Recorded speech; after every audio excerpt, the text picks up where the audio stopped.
Billionaire checked his old house cameras furious and froze when he saw his ex-wife with a newborn. Before we begin, drop a comment telling us which city you're watching from. And once the story ends, don't forget to rate it from 0 to 10. Oh, and make sure to follow our channel for more stories like this. Now, sit back and enjoy every detail. The glass conference room on the 42nd floor overlooked downtown Seattle like a throne room surveying its kingdom. Katon Wilder sat at the head of the polished mahogany table, his steel-gray eyes focused on the holographic projections dancing across the smart glass. Numbers, charts, profit margins, the language he spoke fluently at 33. His dark hair was perfectly styled, not a strand out of place despite the 12-hour workday that had already stretched behind him. The charcoal Tom Ford suit fit his athletic frame like it was sculpted for him, and probably was. Every detail about Katon Wilder screamed precision, control, success. The renewable energy sector in Southeast Asia shows a 23% growth trajectory.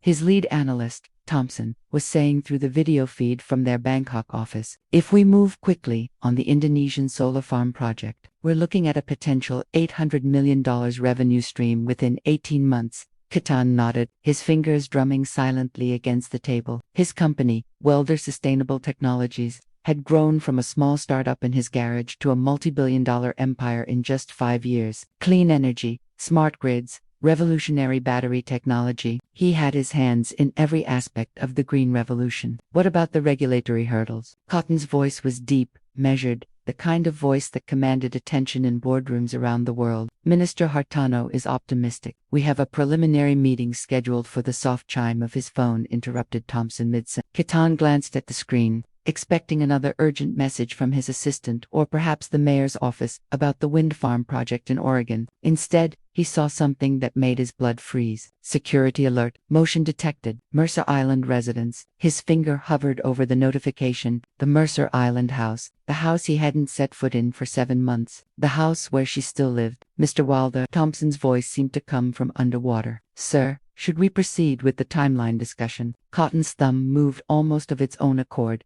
tapping the alert. The security app opened, showing a grid of camera feeds from various angles of the sprawling craftsman-style home. His home, their home, her home. Now, the living room camera caught his attention first. There, sitting on the cream-colored sectional sofa they had picked out together 3 years ago, was Rowena, his ex-wife. She looked different, thinner maybe. Her auburn hair was pulled back in a messy bun, and she was wearing a soft blue sweater he didn't recognize. But it was what she was holding that made Katon's world tilt on its axis. A baby, tiny, wrapped in a white blanket, cradled against her chest with the tender care of someone who had been doing it for days, maybe weeks. The conference room around him seemed to fade into white noise. Thompson was still talking. His colleagues were nodding and taking notes, but Katon couldn't process any of it. His eyes were locked on the screen, on the impossible scene playing out in the house he had walked away from. Rowena was rocking gently, her lips moving as if she was singing a lullaby. The baby, he could barely make out its features. But something deep in his chest was already screaming the truth. He didn't want to acknowledge. Sir Thompson's voice was sharper now.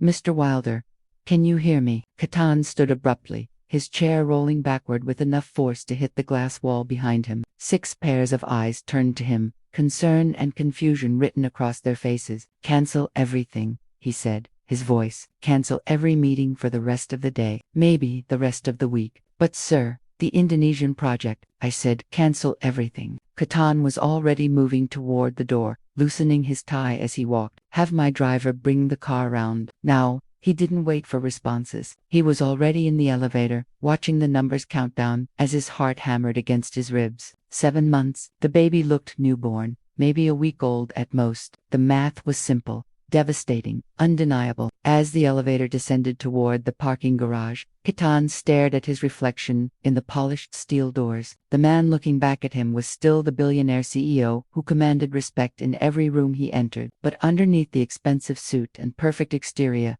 he felt like he was falling apart. He had built an empire. He had everything he had ever wanted. So why did he feel like he had just lost everything that actually mattered? What would you do if you discovered you had a child you never knew existed? Would the success you worked so hard for still feel worth it? The Tesla Model S cut through Seattle traffic like a knife through silk. But for once, Katon wasn't paying attention to the seamless acceleration or the envious glances from other drivers. His knuckles were white against the steering wheel. His jaw clenched so tight it 7 months since he had driven this route to Mercer Island. 7 months since he had packed his belongings into 3 suitcases and walked out of the life they had built together. The afternoon sun glinted off Lake Washington as he crossed the floating bridge, the same view that used to calm him after brutal days in the office. Now, it just reminded him of all the evenings he had missed, all the dinners that had grown cold while he stayed late for one more call, one more deal, one more step toward the empire that had cost him everything. His phone buzzed incessantly on the passenger seat. Thompson calling back, probably his assistant. The mayor's office, a dozen urgent matters that had seemed critically important an hour ago, and now felt like background noise. Katon's mind kept returning to the image on the security feed. Rowena looking so natural, with the baby in her arms, like she had been born to be a mother. He had always known she wanted children. She had made that clear from early in their relationship. But he had convinced himself they needed to wait. Build the company first. Establish financial security. Create the perfect foundation. Perfect. He laughed bitterly, the sound harsh in the quiet car. What was perfect about a father who worked 18-hour days? What was perfect about a husband who missed anniversary dinners for board meetings in Singapore? The GPS announced his turn onto the tree-lined street that led to her neighborhood. Massive homes sat back from the road, hidden behind gates and perfectly manicured lawns. This was where Seattle's elite lived, where tech moguls and old money families maintained their pristine facades. As he pulled into the circular driveway of the craftsman home, memories crashed over him like a wave. Rowena laughing as they toured the house for the first time, her hands gesturing excitedly as she described where they would put the Christmas tree, how they would convert the 3rd bedroom into a nursery someday. She had seen their future in every room. He had seen square footage and property values. Katon sat in the car for a long moment, engine off, staring at the front door they had painted sage green because Rowena said it reminded her of her grandmother's house in Oregon, a house where she had been happy as a child, where family meant something more than conference calls and profit margins. Through the large front windows, he could see warm lights spilling from the living room. It looked like home. It had never looked like home when he lived here. Just another beautiful space he occasionally slept in between trips to New York, London, Tokyo. His phone buzzed again. This time it was his assistant, Margaret.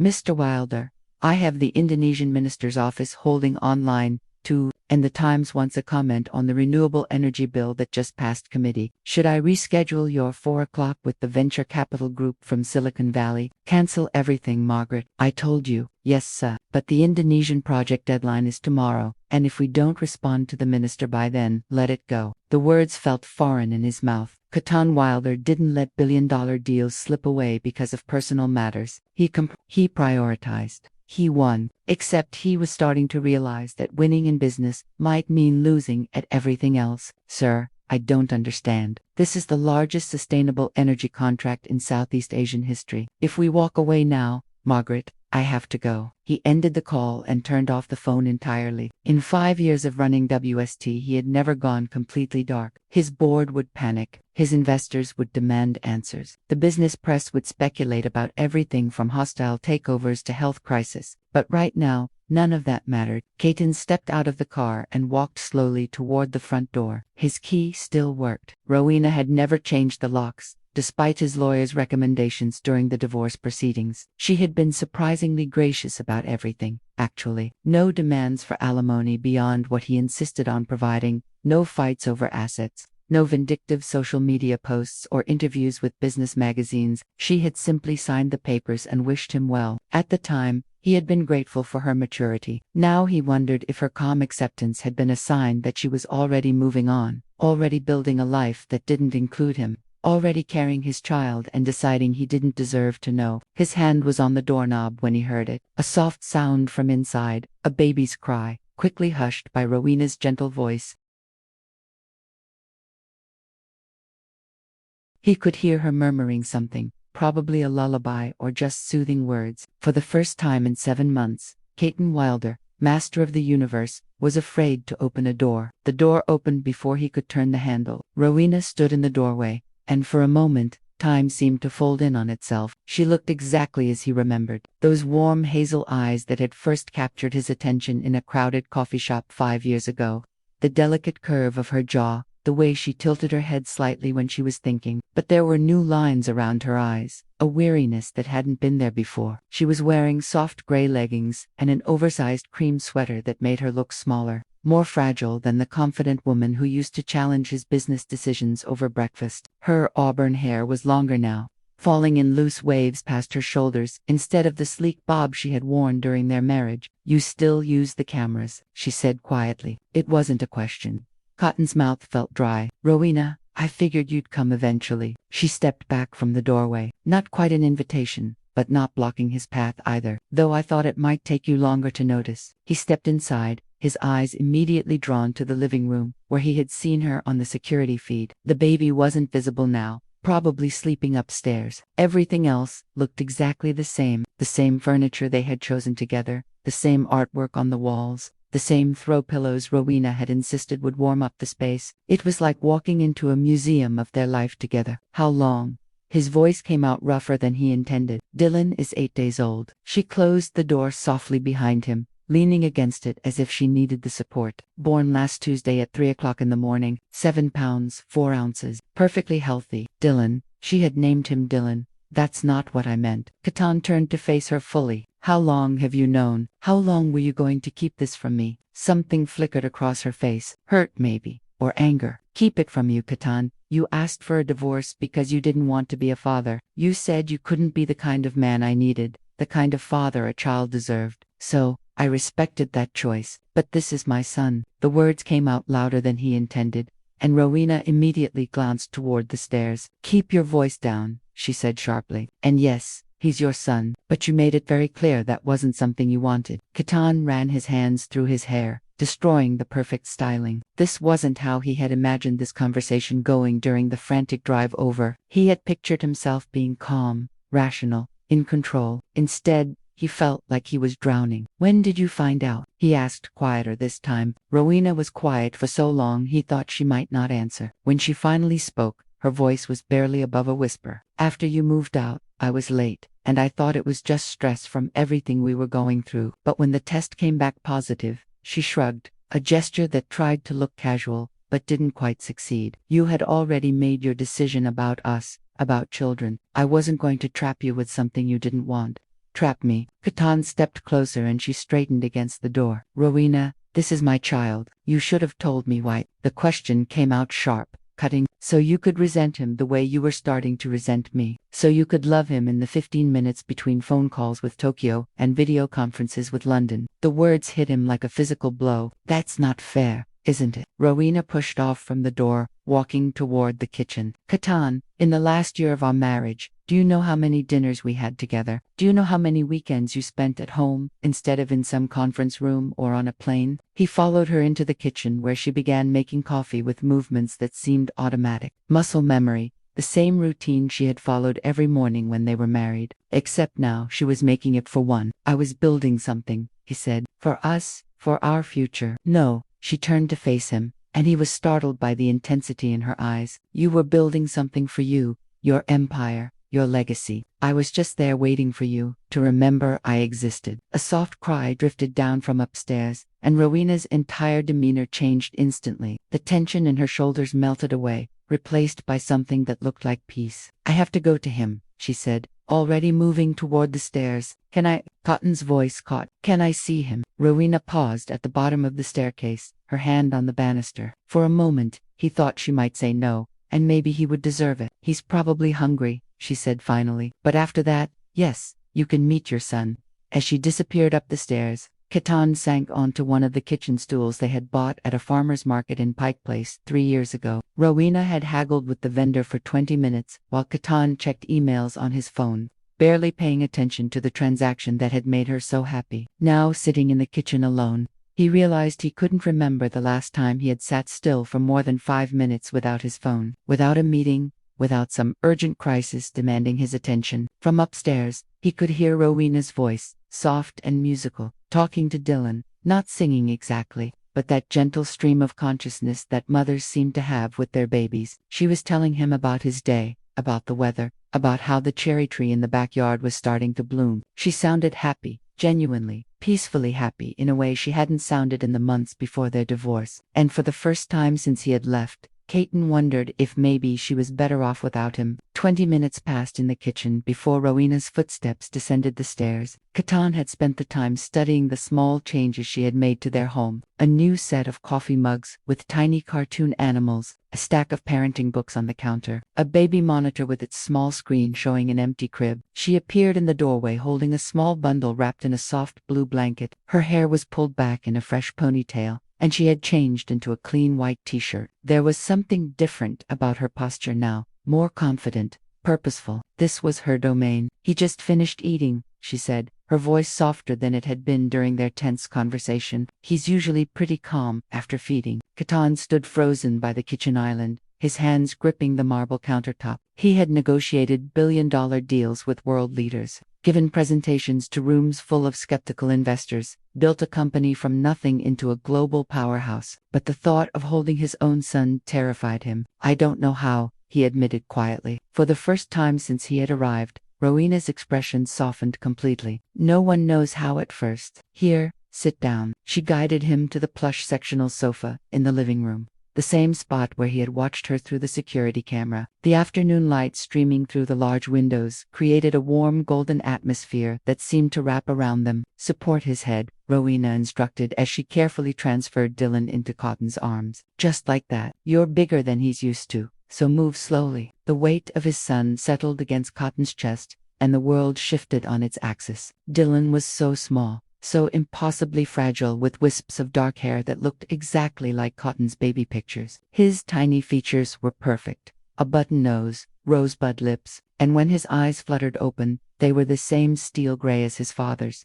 "He has your eyes," Rowena said quietly, settling beside them on the sofa. "And your stubborn chin. He makes the same expression you do when you're thinking hard about something." Katon couldn't speak. Dylan's tiny fist had emerged from the blanket and was grasping at the air before settling against Katon's forearm. The grip was surprisingly strong, instinctive, and it sent a jolt of something primal through Katon's chest. "Dylan," he finally managed to say. "Why, Dylan?" "Dylan Thomas, the poet." Rowena tucked her legs under herself, watching them both with careful eyes. "Do you remember? We talked about names once, hypothetically. You said if you ever had a son, you might name him after Dylan Thomas because his poetry reminded you of your grandfather." Katon did remember. It had been during one of their weekend trips to the San Juan Islands.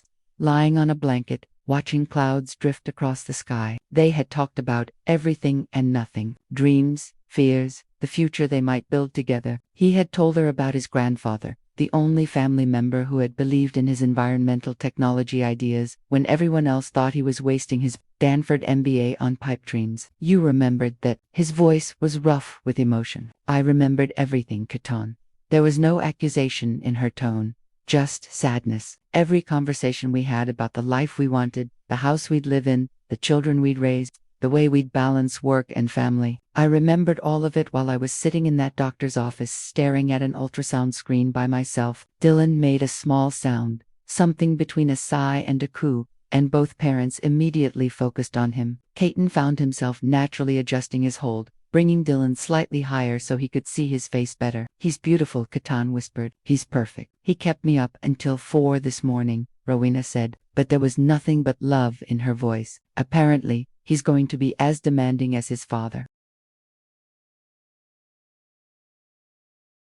For a moment, they just sat together in the golden afternoon light, watching Dylan's peaceful face. It felt like the most natural thing in the world, and also like a miracle Katon didn't deserve. "I have a nursery upstairs," Rowena said eventually. "I've been working on it since my second trimester. Would you like to see it?" Katon nodded carefully, standing with Dylan still in his arms. Following Rowena up the stairs felt like stepping into an alternate universe, one where he had been present for the pregnancy, where he had helped paint the walls and assemble the crib, where he had been the partner she needed instead of a stranger who occasionally slept in her bed. The nursery was in what used to be their guest room. The walls were painted a soft sage green with white trim, and there were bookshelves already filled with children's stories. A mobile of tiny airplanes hung over the crib, airplanes that looked suspiciously like the sustainable aviation designs his company had been working on. "You've been following my work," he said, nodding toward the mobile. "Of course I have," Rowena straightened a stuffed elephant on the changing table. Just because we're not married doesn't mean I stopped caring about your success. I'm proud of what you've built, Katon. I always was, but not proud enough to stay.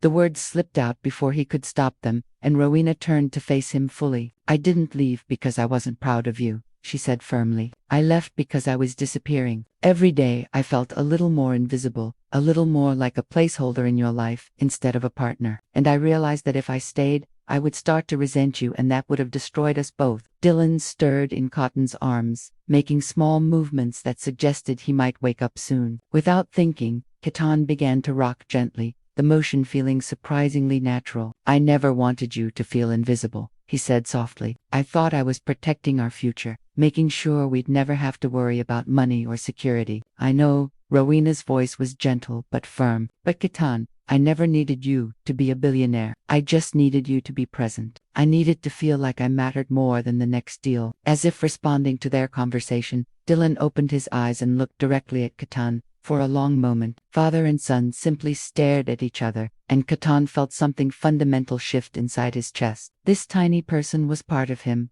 would always be part of him, regardless of what happened between him and Rowena. And for the first time in 7 months, Katon Wilder knew exactly what his priority should be. Katon stayed until Dylan's next feeding, then through dinner. Then until Rowena started yawning despite her obvious efforts to stay alert. When she finally suggested he should probably head back to his downtown penthouse.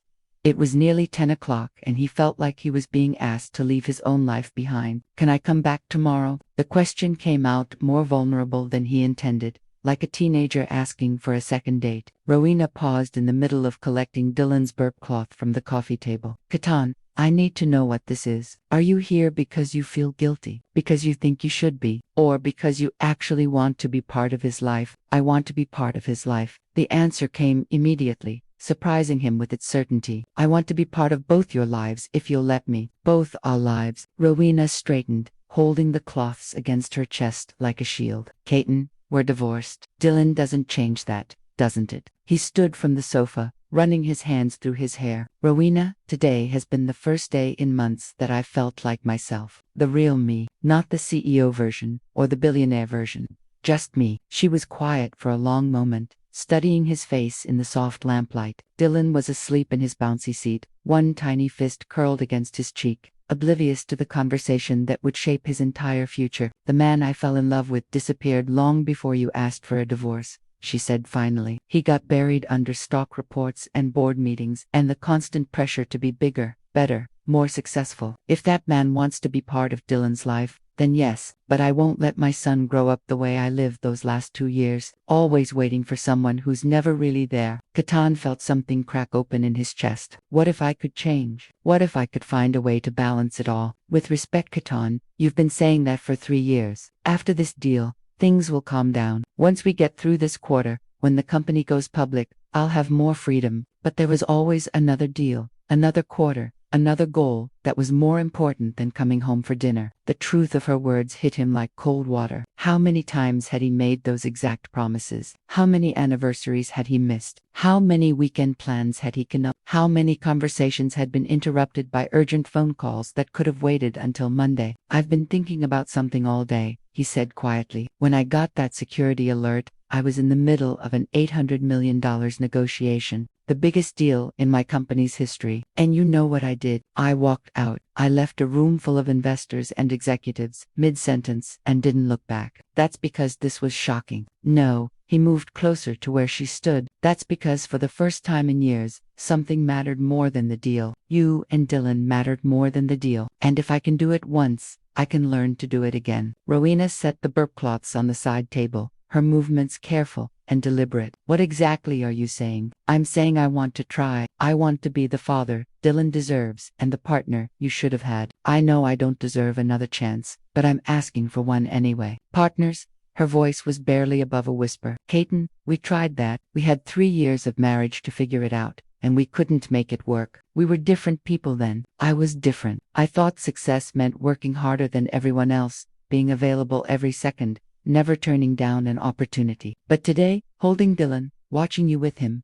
I realized I've been measuring success by all the wrong metrics. Dylan stirred in his seat, making soft, sleeping sounds that drew both their attention. Without thinking, Rowena reached over and gently adjusted his blanket, and Katon watched her hands, the same hands that used to leave encouraging notes in his laptop bag, that used to massage his shoulders after particularly brutal days, that had signed divorce papers 7 months ago because he had failed to appreciate what he had. "I've been thinking about metrics, too," she said, not looking at him. "When I was in labor, pushing for 3 hours in a hospital room by myself, do you know what I kept thinking about? Not that I wished you were there. I had already accepted that you wouldn't be. I kept thinking about what I would tell Dylan when he got older and asked about his father." Katon's throat tightened. "What did you decide to tell him? That his father was a brilliant man who changed the world with clean energy technology, that he built something incredible that would help preserve the planet for future generations, that he was someone to be proud of, even if he wasn't someone who could be present." The words were meant to be generous, but they felt like a knife to his heart. She had already written his epitaph as a father, present in legacy,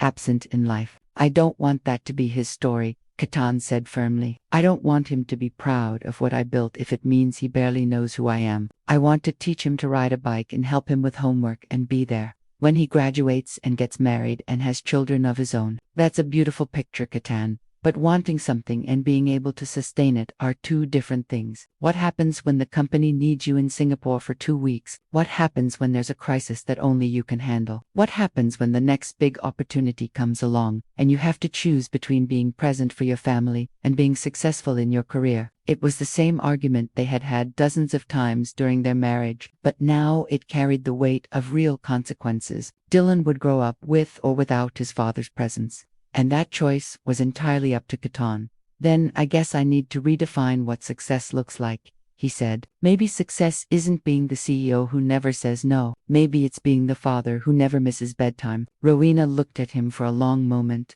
something shifting in her expression. "And if that means your company suffers, if it means losing deals or market share or the respect of your peers, then that's the price I pay for getting my priorities right." The answer surprised him with its clarity. "I spent 5 years building Wilder Sustainable Technologies, and I'll spend the rest of my life making sure my son knows that he matters more than any of it." For the first time since he had arrived, Rowena smiled, not the polite, cautious expression she had been wearing, but something real and hopeful. "I want to believe you," she said softly. "But Katon, I can't go through losing you again, and I won't let Dylan go through it either." "Then don't think of it as getting me back," he said, stepping closer. "Think of it as meeting someone new, someone who finally understands what's worth fighting for." 3 weeks later, Katon had established a routine that would have been unimaginable during his marriage. Every morning at 7, he arrived at the Mercer Island house with fresh coffee and pastries from Rowena's favorite bakery.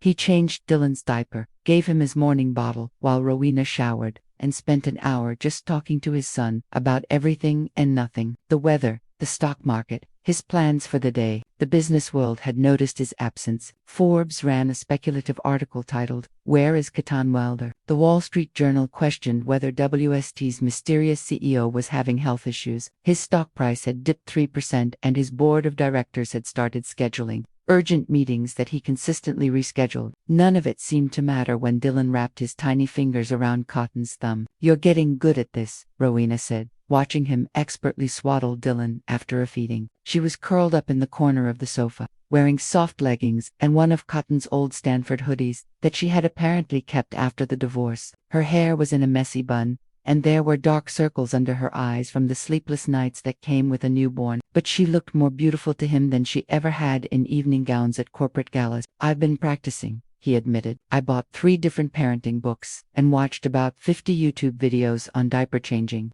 Katon Wilder researching parenting techniques, she said with a small smile. "I never thought I'd see the day." "There are a lot of things you never thought you'd see." He settled Dylan in his arms, marveling as always at how natural it felt now. At 4 weeks old, Dylan was becoming more alert during his waking hours, his eyes tracking movement and occasionally focusing on faces. "Like me turning down the Singapore expansion meeting yesterday." Rowena's smile faded. "You turned down Singapore, Katon. That's huge for the company. The Asian market can wait." He looked down at Dylan, who was staring up at him with those serious gray eyes. Thompson can handle the preliminary negotiations. If they need me specifically, we can do video conferences. But I'm not missing 3 weeks of my son's life for any deal. It was then that Katon's phone started buzzing insistently on the coffee table. He glanced at the screen and saw Margaret's name, along with the urgent tag she reserved for genuine emergencies. "You should take it," Rowena said quietly. But there was something in her tone, a careful neutrality that reminded him of the old days when she had learned to hide her disappointment behind understanding. Katon picked up the phone, but didn't answer it. Instead, he turned it off completely and set it aside. "It can wait," he said firmly. But the phone rang again almost immediately, this time from the house landline that nobody used except for emergencies. Rowena frowned and answered it herself. "Hello? Oh, hi Margaret. Yes, he's here." But she listened for a moment, her expression growing increasingly concerned. "I see. Hold on." She covered the phone with her hand and looked at Katon. "There's been an explosion at the Portland facility. No one was seriously hurt, but the EPA is threatening to shut down operations pending an investigation. She says if you don't respond within the hour, it could affect all your government contracts. The Portland facility, 200 jobs, $15 million in annual revenue, a cornerstone of his Pacific Northwest operations, and the testing ground for his next-generation solar battery technology. If the EPA shut them down, it would take months to get operational approval elsewhere, and by then, his competitors would have captured the market share he had spent 3 years building." Dylan made a soft sound and Katon looked down at his son, then back at Rowena. She was watching him carefully and he could see the test in her eyes. This was the moment she had been waiting for, the first real crisis that would reveal whether his promises about priorities were genuine or just pretty words spoken in an emotional moment. "Tell Margaret I'll call her back in 10 minutes, Katon said finally. Rowena relayed the message and hung up. The silence in the room felt heavy with expectation. "You have to go," she said. It wasn't a question. "No, I don't." Katon's voice was steady. "I have a competent team. I have lawyers who specialize in EPA regulations. I have a crisis management protocol that doesn't require me to physically be in Portland to activate. Katon, this could destroy everything you've built." "No." He shifted Dylan to one arm and reached for Rowena's hand with the other. "Leaving my family again would destroy everything I'm trying to build. The company is important, but it's not more important than being here with you and Dylan." Rowena stared at their joined hands. "What if the team can't handle it? What if you lose the contracts in the facility and hundreds of jobs because you weren't there? Then I'll deal with the consequences. But I won't deal with the consequence of my son growing up thinking work matters more than he does." For a long moment, they sat in silence. Dylan had fallen asleep in Katon's arms, his breathing soft and steady. Outside, the afternoon light was starting to fade, casting long shadows across the hardwood floors. 3 years ago, you would have been on a plane to Portland before Margaret finished explaining the problem, Rowena said softly. 3 years ago, I didn't understand what I was giving up every time I got on that plane. Katon's phone buzzed again, a text this time, then another, then a series of rapid-fire notifications that suggested the crisis was escalating. He didn't look at any of them. "Call your team," Rowena said suddenly. "Set up a video conference, but do it from here." Katon looked at her in surprise. "You don't mind?" "Mind, Katon. This is exactly what I always wanted. I wanted to be included in your world, not shut out of it. I wanted to feel like we were partners handling life together, not like I was just the person who happened to live in your house." 20 minutes later, Katon was set up at the kitchen table with his laptop,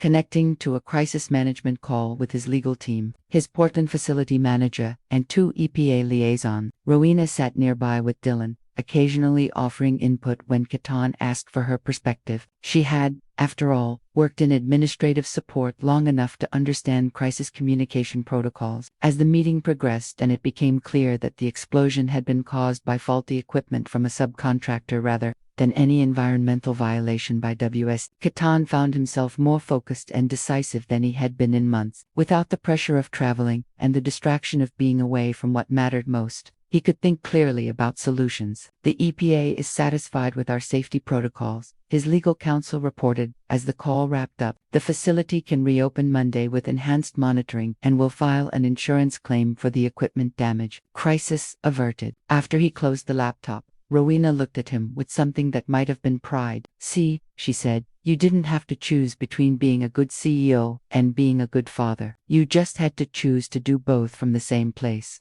And for the first time since Dylan's birth, Katon began to believe that maybe, just maybe, he could have everything that actually mattered. 2 months had passed since the Portland crisis, and Katon had successfully managed his company from a careful distance. He had moved his home office to the guest bedroom at Rowena's house, technically still living in his downtown penthouse, but spending 18 hours a day on Mercer Island. Dylan was now 2.5 months old, beginning to smile, real, deliberate smiles that lit up his entire face when he saw his father, and Rowena had started letting Katon stay for dinner without any awkwardness. They were building something new, not the marriage they'd had before, but something more honest, more sustainable. They were learning to be partners again, to make decisions together, to balance his professional obligations with their growing family, which made the knock on the door at 9 o'clock on a Tuesday evening particularly jarring. Katon was feeding Dylan his evening bottle, while Rowena folded laundry on the coffee table. A domestic scene that had become so natural he sometimes forgot they were technically divorced. When the doorbell rang, followed by insistent knocking, they both looked up in surprise. "Are you expecting someone?"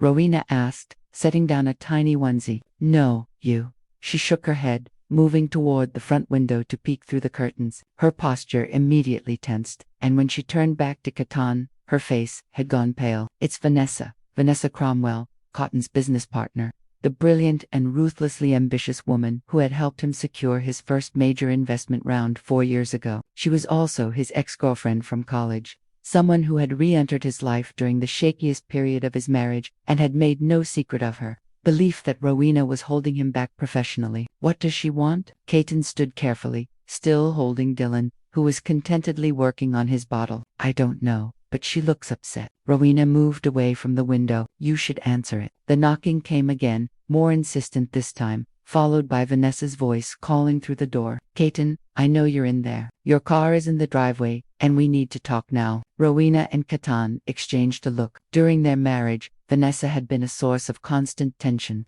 not because of any romantic involvement, but because she represented everything Rowena felt was pulling Katon away from their relationship. Late-night strategy sessions, weekend conferences, business dinners that stretched until midnight. Vanessa was brilliant, but she was also someone who believed that personal relationships were obstacles to professional success.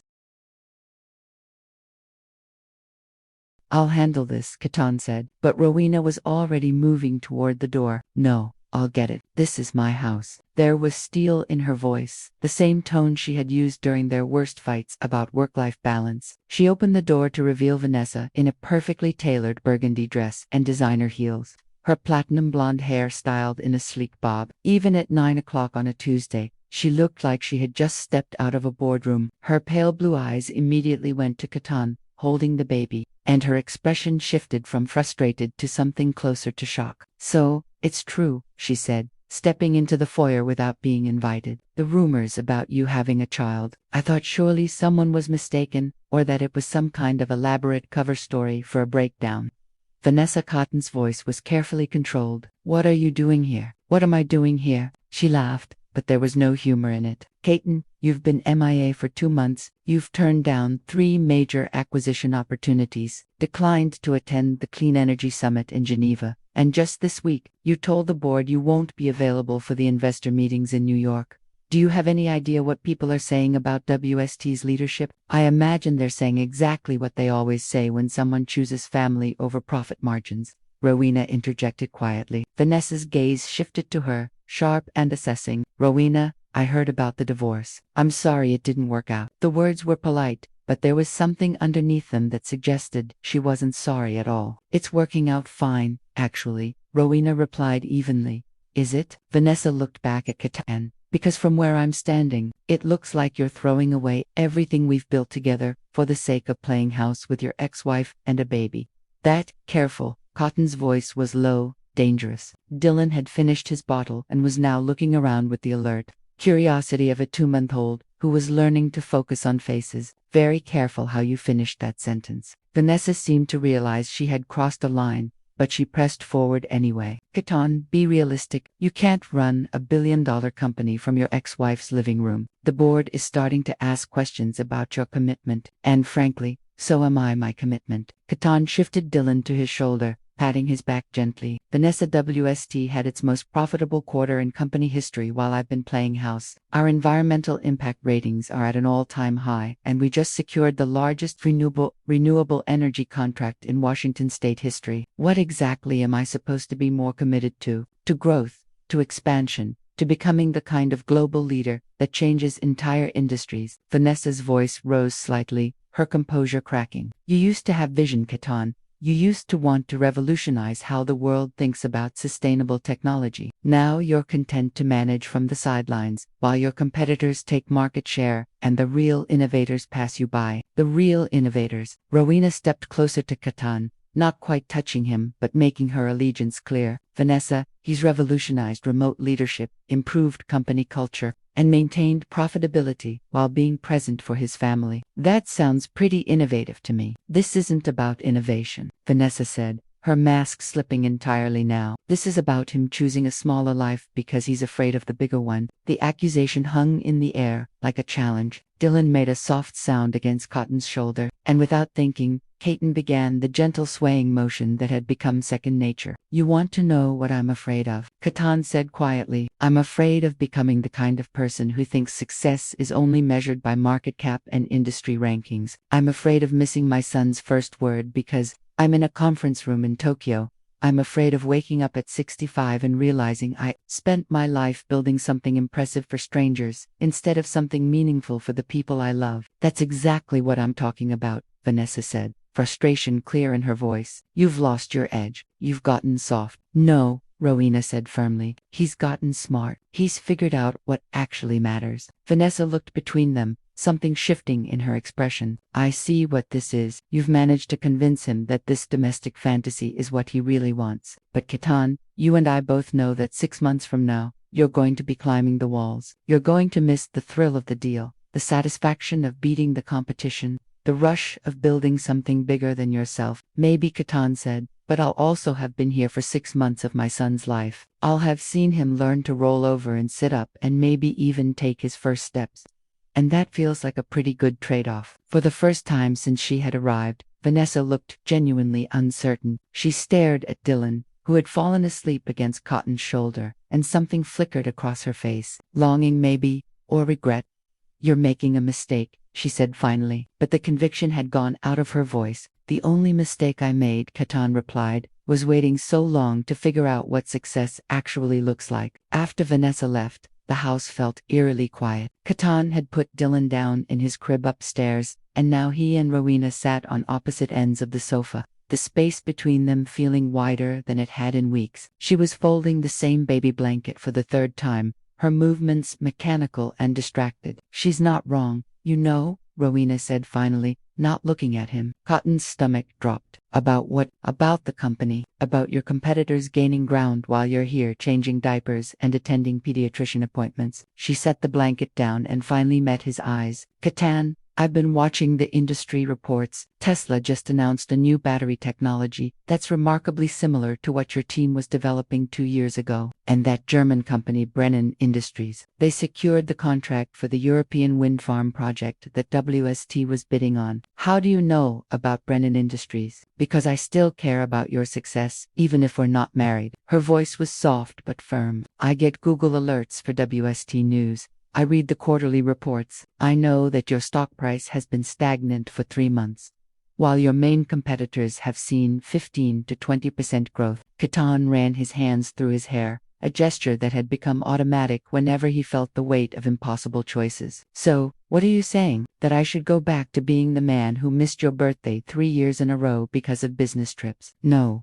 Rowena moved closer to him on the sofa. I'm saying that maybe Vanessa is right about one thing. You can't run a billion-dollar company from my living room indefinitely. Not if you want to keep it competitive. Are you asking me to choose again between you and Dylan and the company? I'm asking you to be honest about what's sustainable long-term. She reached for his hand, intertwining their fingers. Katon, these past 2 months have been wonderful. Better than wonderful. I felt like I have my partner back.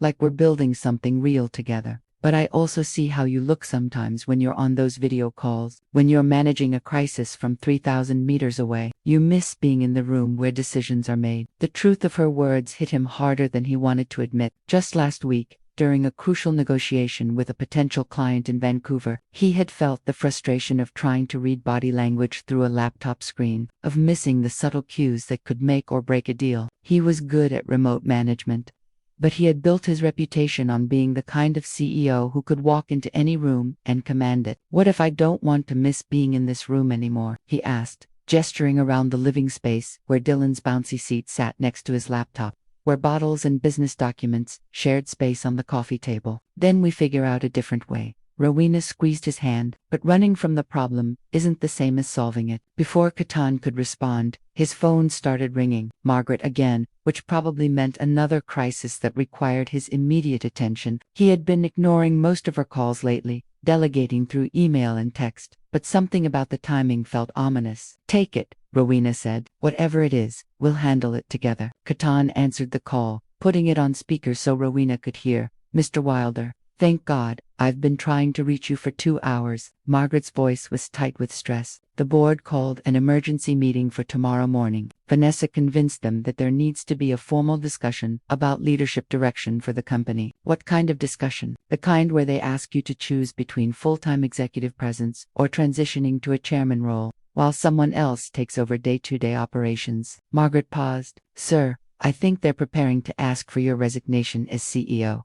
The words hung in the air like a physical weight. Rowena's hand tightened in his, and he could see the concern in her eyes, but also something else. Resolve. "Who's driving this?" Katon asked, though he already knew the answer. "Vanessa. She's been making calls to board members all evening, presenting data about market share losses and missed opportunities. She's arguing that WST needs a CEO who can be fully committed to aggressive expansion, and she's volunteering for the position." "I assume she is, sir. What do you want me to tell them?" Katon looked at Rowena, who was watching him with an expression he couldn't quite read.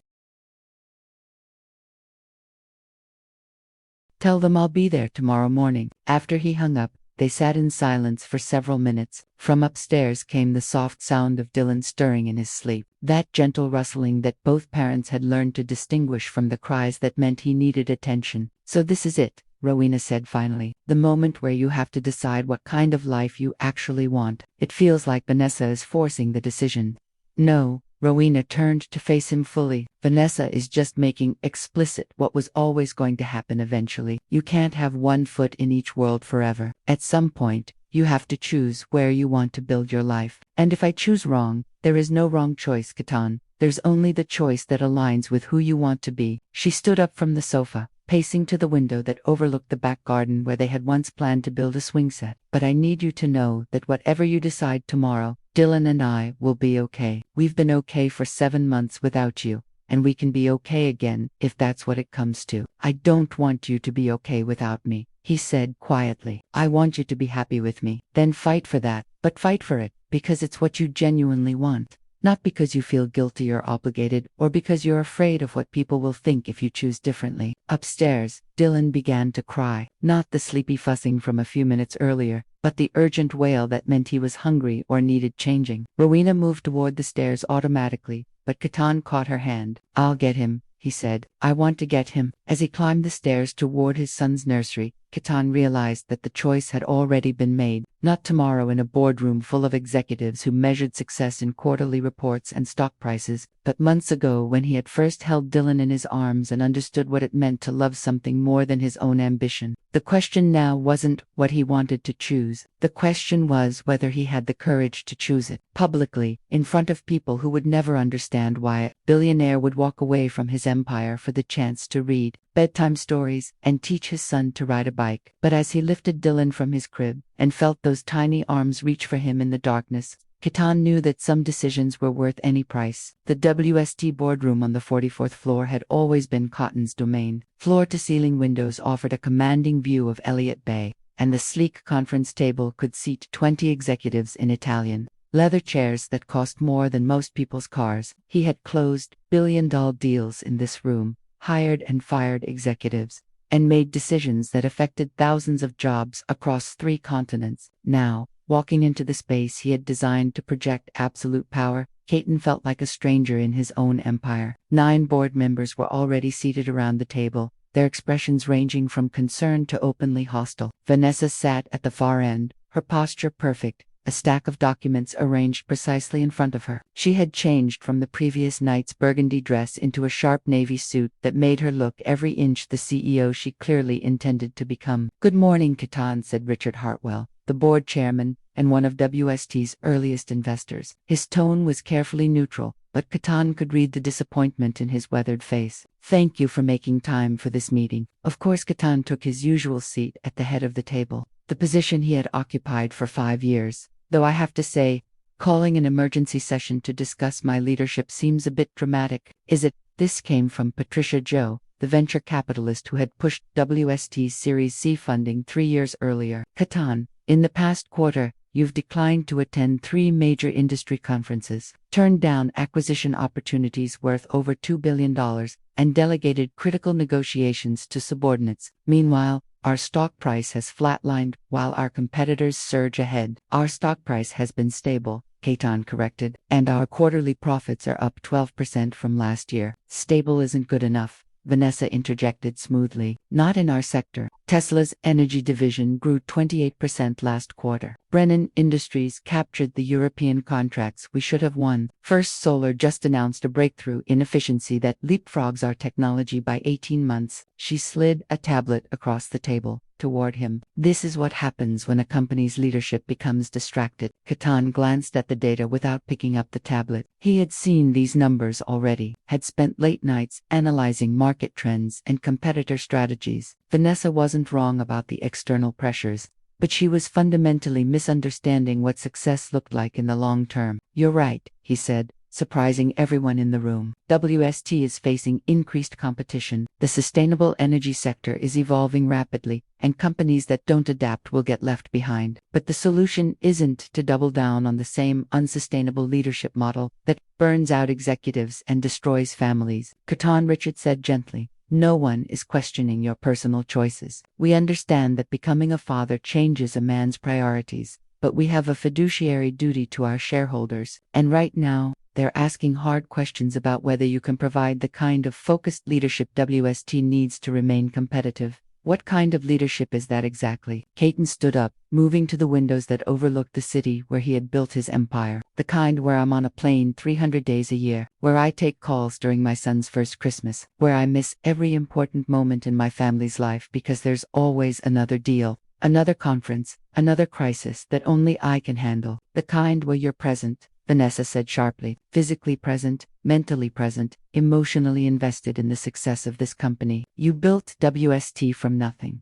Katon, it's your legacy. Are you really willing to let it slide into mediocrity because you've decided to play house with your ex-wife?" The words hung in the air like a slap. Several board members shifted uncomfortably, but no one contradicted her characterization. "My ex-wife," Katon said quietly, turning back to face the room, "is the woman who believed in WST when it was just an idea in my head and some sketches on a napkin. She's the woman who worked 18-hour days beside me when we couldn't afford to hire employees, who mortgaged her apartment to help fund our first prototype, who sacrificed her own career ambition so I could chase mine. And yes, she's also the mother of my 3-month-old son, who I refused to treat the way my own father treated me, like an obligation to be managed around business priorities." "That's very touching," Patricia said. "But sentiment doesn't drive stock prices, doesn't it?" Katon moved back to the table but remained standing. "Google has nap pods and on-site childcare. Netflix offers unlimited parental leave. Salesforce just announced a $1 billion investment in employee wellness programs. The most successful companies in the world are figuring out that taking care of your people, including yourself, isn't a luxury, it's a competitive advantage. Those are tech companies with different business models." Richard argued, "We're in manufacturing and energy production. We need leaders who can be on site, who can respond to crises in real time, who can represent us globally." "And I can do all of that," Katon said firmly, "just not the way I used to. I can travel when it's genuinely necessary, rather than because it makes me feel important. I can delegate decisions to qualified team members, rather than micromanaging every detail. I can build a company culture that values results over FaceTime, innovation over exhaustion. Vanessa leaned forward, her pale eyes sharp. And when Brennan Industries offers our biggest client a deal you could have closed with one face-to-face meeting, but instead you lost because you handled it over video conference, what then? Then I learn from it and do better next time. But I don't sacrifice my family for the possibility of preventing every potential business loss. So you're choosing them over WST? It wasn't a question. Katon looked around the table at the 9 people who had helped him build something extraordinary. They were good people, smart people, who genuinely believed they were doing what was best for the company and its stakeholders. They just couldn't understand that the choice they were asking him to make was a false one. I'm choosing to be the kind of leader I wish I'd been from the beginning, he said. Someone who understands that a company is only as strong as the people who run it, and people who sacrifice everything for work eventually have nothing left to give. That's a lovely philosophy, Vanessa said. But the market doesn't care about your work-life balance, Epiphany. The market cares about results. Then let's talk about results. Katon pulled out his phone and opened the WST Investor app. Remote leadership has reduced our overhead costs by 15%. Employee satisfaction scores are at an all-time high, which correlates directly with productivity and retention. Customer satisfaction has improved because our team is less stressed and more focused. And innovation is up because people have time to actually think instead of just react to the next crisis. Cherry-picked data, Patricia said dismissively. 3-month trend analysis, Katon corrected. But if you want to measure success differently, that's your choice. You can vote me out as CEO, install Vanessa or someone else, and go back to the old model of leadership. But understand that you'll be choosing short-term growth over long-term sustainability. You'll be choosing a company culture that treats people as expendable resources rather than human beings with lives outside of work. The room fell silent through the windows. Seattle hummed with afternoon activity. Construction cranes building the next generation of office towers. Ferries carrying commuters home to their families. The ordinary life of a city that kept moving regardless of what decisions were made in corporate boardrooms. We need to vote, Richard said. Finally, all in favor of accepting Katon's resignation as CEO. The words hit Katon like cold water. He hadn't offered to resign, they were voting to remove him. Vanessa's hand went up immediately. Patricia followed, then 2 other board members. 5 votes, not quite a majority, but close enough to make the message clear. All opposed. 4 hands rose, including Richard's. Motion fails. Richard announced, Katon, you retained your position as CEO, but understand that this board expects to see concrete improvements in company performance and market position within the next 6 months, or we'll revisit this conversation. As the board members filed out, Vanessa lingered behind. When they were alone, she approached Katon with an expression that mixed professional disappointment with something more personal. You're making a mistake, she said quietly. In 5 years, when WST is struggling to compete with companies led by people who weren't afraid to do what it takes to win, you're going to regret choosing the easy path. The easy path. Katon almost laughed. Vanessa, do you have any idea how hard it is to rebuild a relationship with someone you've hurt? How much work it takes to be present for a child who needs you every single day? How difficult it is to change the way you've operated for your entire adult life? But that's just it, she said, her voice softer now. You shouldn't have to change. You're brilliant at what you do. Katon, you're a visionary, a natural leader. Someone who can see opportunities others miss, and you're throwing all of that away for what? Domestic tranquility. For a moment, Katon saw something vulnerable in her expression, a loneliness that all her professional success couldn't quite mask. I'm not throwing it away, he said gently. I'm just refusing to let it be the only thing that defines me. As he left the WST building for what might be the last time as its CEO, Katon felt lighter than he had in months, not because the board had voted to keep him, but because he had finally said out loud what he valued most. Now, he just had to prove he could make it work. Katon found Rowena in the nursery, sitting in the rocking chair they had bought together 3 years ago, but never used. She was feeding Dylan his afternoon bottle, humming a soft melody he remembered her singing during the happiest days of their marriage. The late afternoon light streaming through the windows made her auburn hair glow like fire, and for a moment he just stood in the doorway watching them. His family, the one he had almost lost forever. How did it go? She asked without looking up, though he knew she had heard his footsteps on the stairs. I'm still CEO,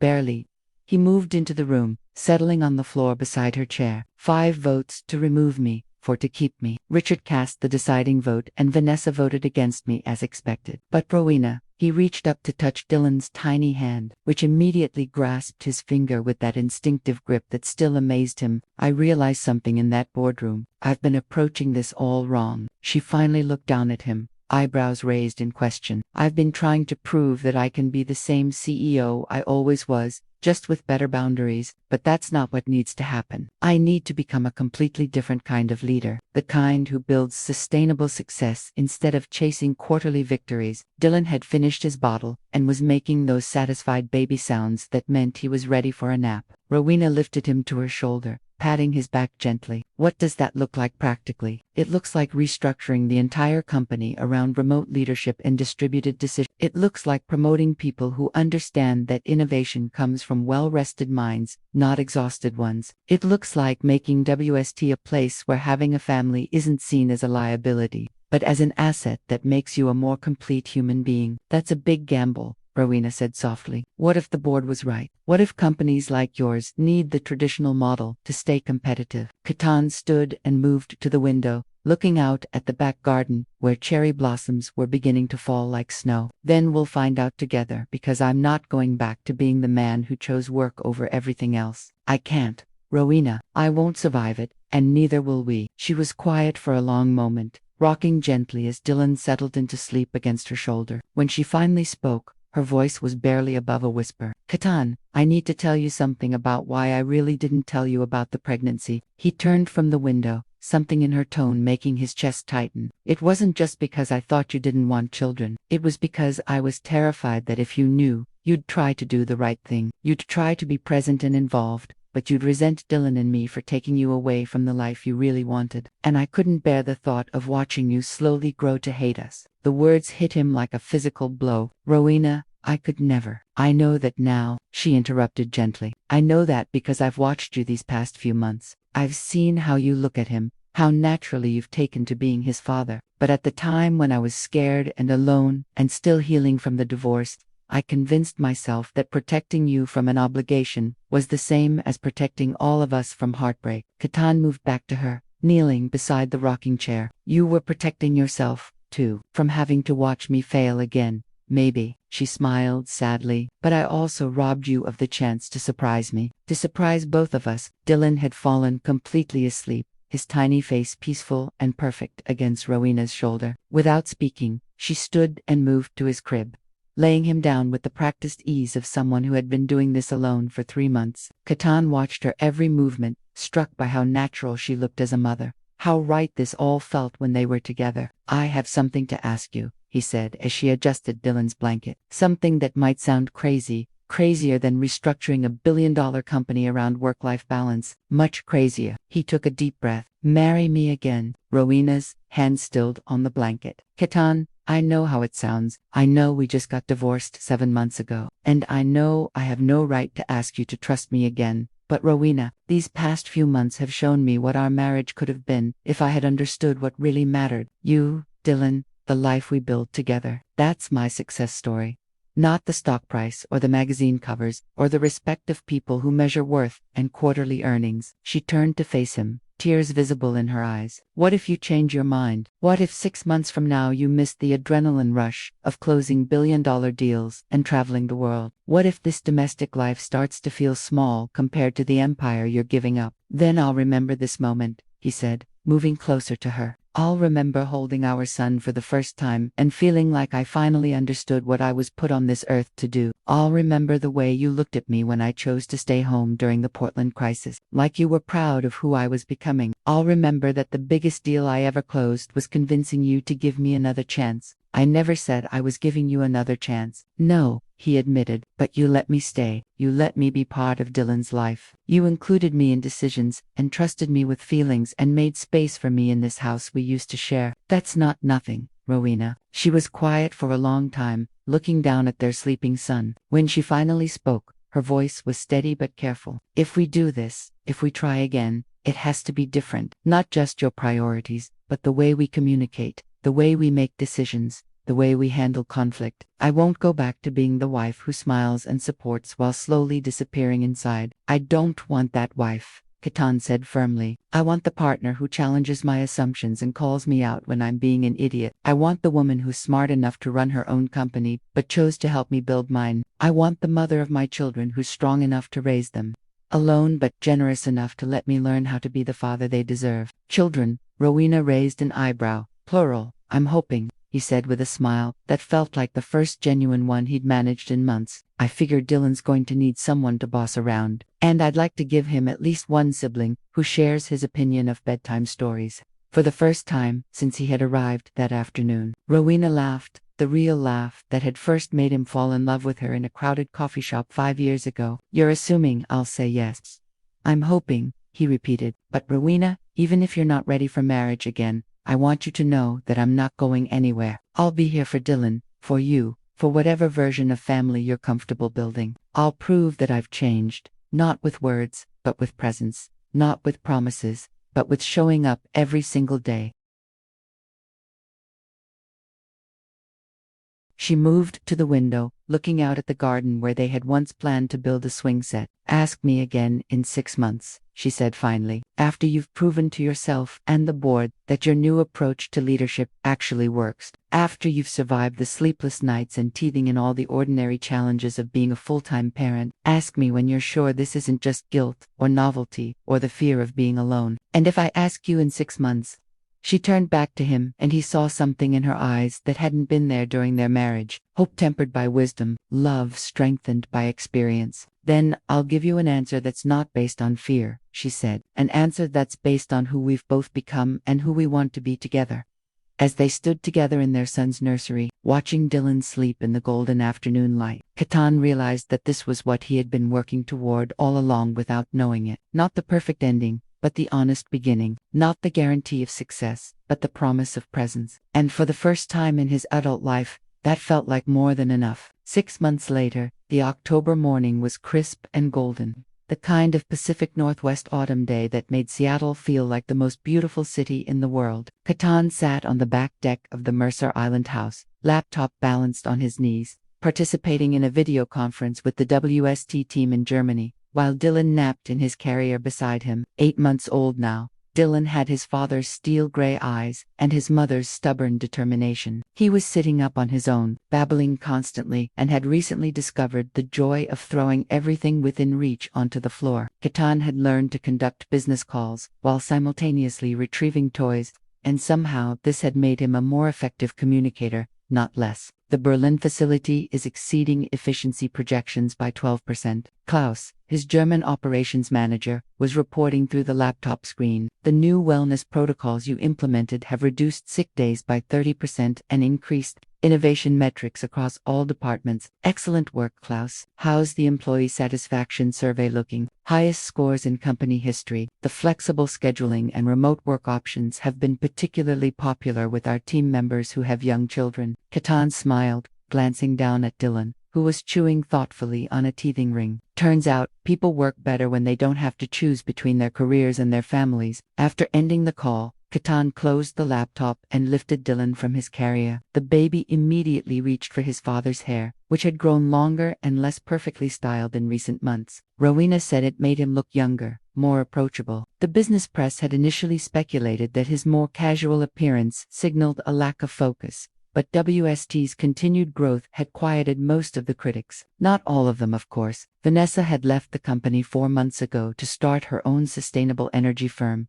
taking 2 other executives with her. She had been quoted in Forbes saying that Katon's lifestyle experiment would ultimately prove unsustainable in a competitive global market. Her new company had secured some impressive initial contracts, and the business media was watching eagerly to see which approach would prove more successful long-term. Katon honestly wished her well. He understood now that Vanessa's drive came from the same place his had, a deep fear that slowing down meant falling behind, that showing weakness meant losing everything. He hoped she would find her own version of balance before it cost her the things that actually mattered. The sliding door opened behind him, and Rowena emerged carrying 2 cups of coffee and wearing one of his old WST hoodies over leggings. She had started working part-time for a nonprofit that helped women transition back into the workforce after having children, and she seemed happier and more energized than she had in years. "How was the Berlin call?" she asked, settling into the chair beside him. "Good. Klaus wants to implement the family leave policies we piloted here across all the European operations."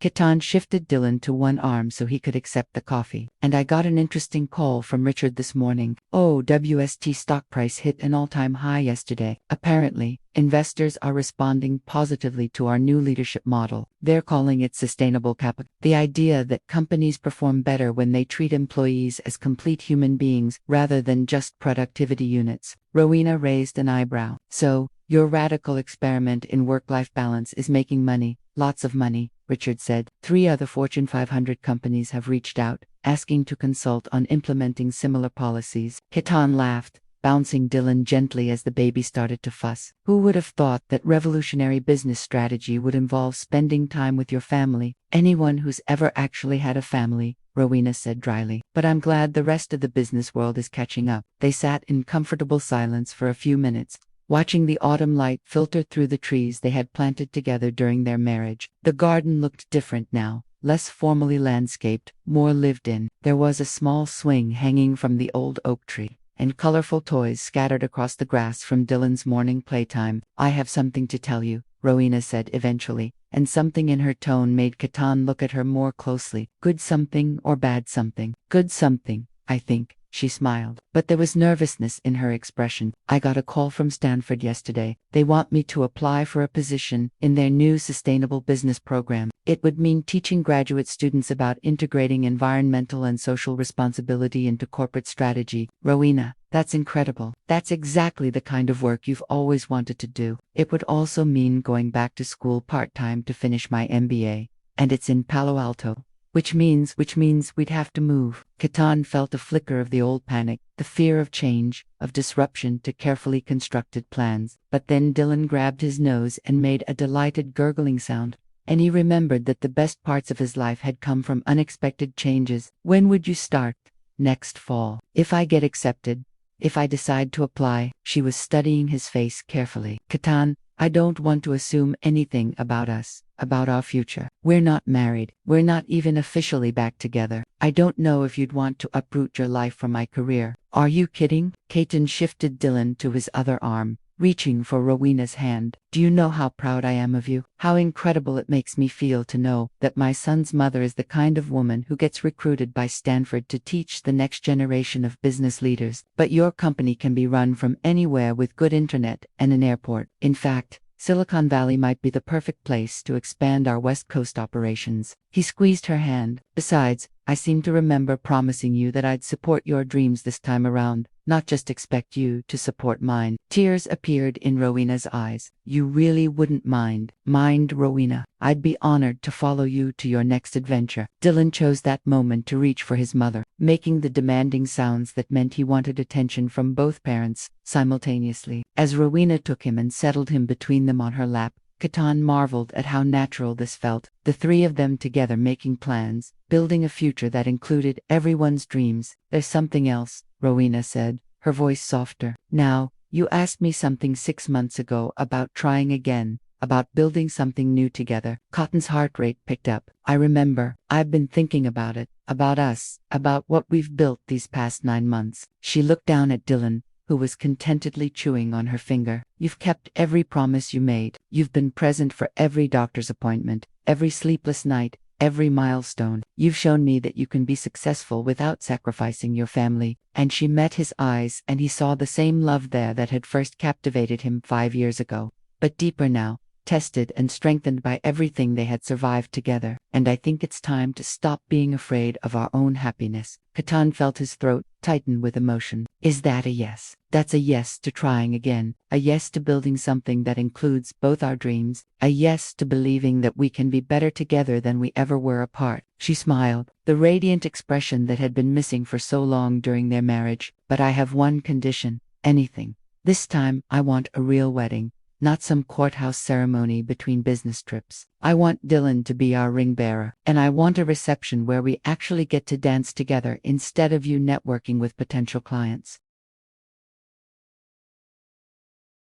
Katon laughed, feeling lighter than he had in years. "I think I can manage that." As if sensing the significance of the moment, Dylan looked up at both his parents and gave them his biggest smile yet, the kind of pure, uncomplicated joy that reminded them why they had fought so hard to get to this moment. Later that evening, after Dylan was asleep and they had spent hours making plans for Stanford, and the move and the wedding, Katon found himself standing in the nursery doorway watching his son sleep. The mobile of tiny airplanes turned slowly in the gentle breeze from the open window, casting moving shadows on the walls they had painted together. 6 months ago, he had been a man who measured success in stock prices and market share. Now he measured it in baby laughs and quiet family dinners and the feeling of coming home to people who loved him. Not for what he accomplished, but for who he was when all the accomplishments were stripped away. His phone buzzed with a notification from the WST Investor app. Quarterly reports were up, stock prices were climbing, and his sustainable leadership model was being studied by business schools across the country. He glanced at the numbers, felt a moment of satisfaction, and then put the phone away without checking his email. Those reports would still be there tomorrow. Tonight, he had everything he needed right here, in this house. In this life he had almost thrown away in pursuit of things that ultimately mattered far less than the love of the woman sleeping in their bed,